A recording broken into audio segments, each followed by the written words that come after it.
Tom, you had a front row seat and the floodgates were bursting across the midfield. How did it look from your perspective? Yeah, it was a bit of a tough day yesterday in the back line, but you know, and the mids had a bit of a hard day as well against a really quality midfield. But we didn't, as a back line, do our best job either, our best work. So there's no point, you know, pointing fingers anywhere. We've got a fair bit of improvement to do as a team, and we'll go over that today and go from there. Talking about stepping up to the plate, any chance you'll get Buddy in a month from now, or in 2 weeks from now? I'm not sure, mate. I've got to put my hand up for selection first over the next sort of 2 weeks. I've had a bit of a interrupted pre-season and haven't fully earned my spot yet throughout games. But mate, you're welcome to ask Simo for me if you want. Is it important not to overreact after something like yesterday? How do you take a pre-season performance like that? Because it's not the real season, we know. So how do the players sort of handle that? Yeah, absolutely. It's you know, it's not battle stations. We didn't lose any points, and I think it was probably a mindset issue and rolling up. You know, not quite expecting to play and expecting to be in for a real dress rehearsal for a real battle with Freo, and we got found out. Was there a sense of the week before you guys had a lot of your stars out and then a lot of them came back? Was there a sense in which you guys maybe thought it would just happen with those guys coming back, or was that?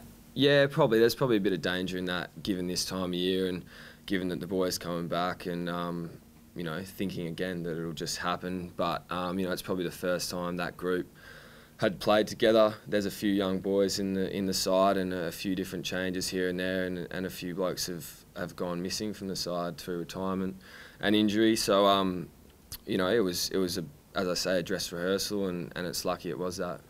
Can it affect confidence at all, Tommy, heading into round one? It's such a big loss. The margin was quite big in the end.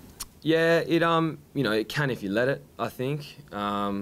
But again, if you keep your head down and your priorities straight and your intention to train and improve in the same way that it should be, and make sure you're very task oriented rather than you know, outcome oriented, I think we'll be fine. Fremantle have taken this pre-season very seriously. What did you make of them? Yeah, they look very good. Obviously, I was watching the ball go over my head into the goals a fair bit, and they had a fair few scoring shots, and they've got a quality side. They defended really well and attacked really well, really. They played a really good all-round game, so they you know, they look like an exciting team. Did he surprise you a bit, Taberner? Yeah, for sure. Like, I suppose I wouldn't say surprise. I've played on him a fair bit in the waffle, and he was probably pretty unlucky at the back end of last year to not get more shots at senior footy, because he's a quality player. So I wouldn't say he surprised me, but you know, he played a really good game. You feel like he's improved a bit? Yeah, absolutely. I thought you know, throughout his whole career, and it's a bit of a trademark with key position players, they take a little while to improve. But especially the last sort of year, 2 years, he's been, you know, he was really taking the mickey in waffle. He was having 5 goals and, you know, having 30 touches at the back end of last year. And again, he was unlucky not to be playing more senior footy, so he's doing really well, Matty. The talk of the town is Nick Nat-Nui. Have you seen him today, and did you see some highlights of him on the weekend? Yeah, I've run into him today. I ran into him yesterday before the game, and said he pulled up well. So again, you know, he's I think he was a little nervous before the game, which is all natural, but he'll keep his head down, his ass up, and keep working towards that next progression and a bit more game time, and then hopefully towards playing, you know, a full year this year, next year, and some more senior footy. You mentioned earlier you don't want to point fingers or anything, but the midfield seems to be a really big issue. How are the guys feeling in there after what happened yesterday? Oh, look, I don't think, as I said before, I don't think, you know, it's battle stations. You know, you had an off day in the midfield, and you know, Aaron Sanderlands is a quality tap ruckman, a quality player, and their midfield is a quality midfield. They've got, you know, Brownlow medalist Mundy and Neil, who was the leading possession getter a few years ago for the whole AFL. So, you know, it's not battle stations. They'll be looking to improve this week, and I don't think they'll lose too much confidence from it. Yeah. Simo pointed out the leaders need to step up yesterday. How have they responded, or how do you think they will respond to that?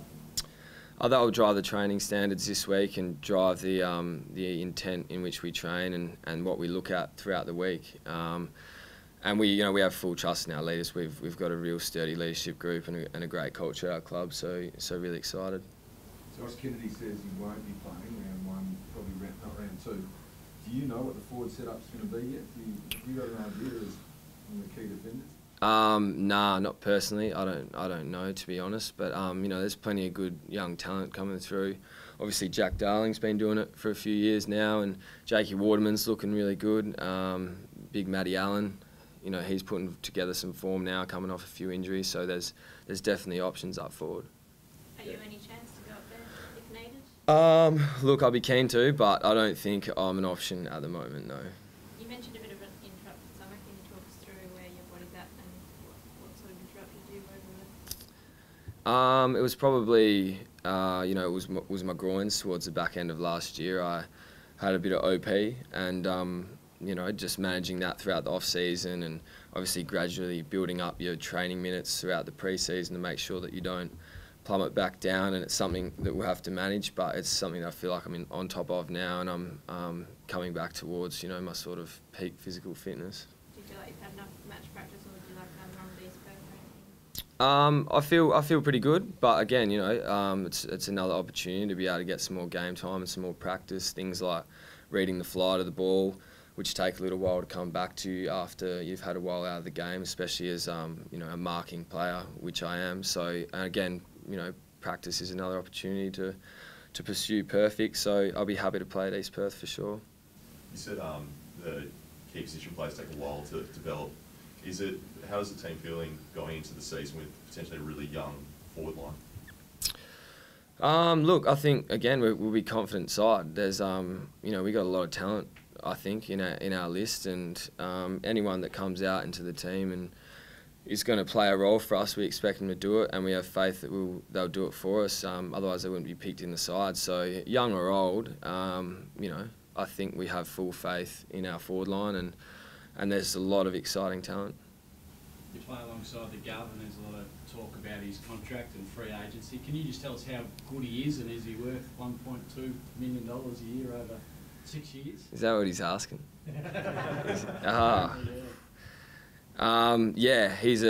a man, Gov. He's just one of those players. He doesn't even know that he's doing it, but he's just chopping up non-stop. You would have seen it in parts yesterday, if not the whole of yesterday, and he's just a real desperate footballer. He's so hard to beat one-on-one. He's big brick. I 100% think he's worth the money, and I'm sure he'll come to terms with West Coast and settle on a fair deal. Do you feel like he's the sort of bloke that won't get distracted by all the outside attention? He was so great yesterday. Obviously, he's really dependable, isn't he? Week in, week out. Yeah, no, for sure. He's, as I sort of said, he doesn't even really know, the impact that he's having a lot of the time, or he doesn't buy into that outside influence. He's not a big head. He doesn't have a high opinion of himself. He's a really grounded character, and he'll go really well. I'm sure they'll settle an agreement. How important has he been for your development? Obviously, I've seen you working out there with him, a bit of marking, you said marking and stuff like that. Yeah, he's been massive, Gov. He's probably the model key defender in the competition. Him and Rance, who I want to try and play like. They're probably the best two in the competition right now, along with a few others who are pretty close. But he really helps not only with the sort of technical side of my game with marking and spoiling and bodywork, but also being able to chill out a little bit when something's not quite coming quite as easy as you would have hoped, and being able to kick back and put your feet up and sort of don't sweat the technique a little bit. Who gets the call in some of those when the ball's up? Does he call it as the senior player, or? Because I noticed a couple of times there, Taberner actually took advantage of the fact that it was a little bit of sort of, am I going in here, or is he going to bump me, or that sort of thing? Look, I don't think there's too much of a call. Most of the time he just goes and gets it and I watch. But it's pretty instinctual, you know what I mean? Most of the time you won't even be thinking, and you'll be looking at the footy and you'll see Gov just float across and grab it. But again, there is times where I'll see it the ball coming in and I'll just start running out to the other side of the ground, waiting for Gov to kick it to me once he grabs it. His contract stuff's been in the headlines a lot over the past couple of weeks. Do you guys have a bit of a laugh about it?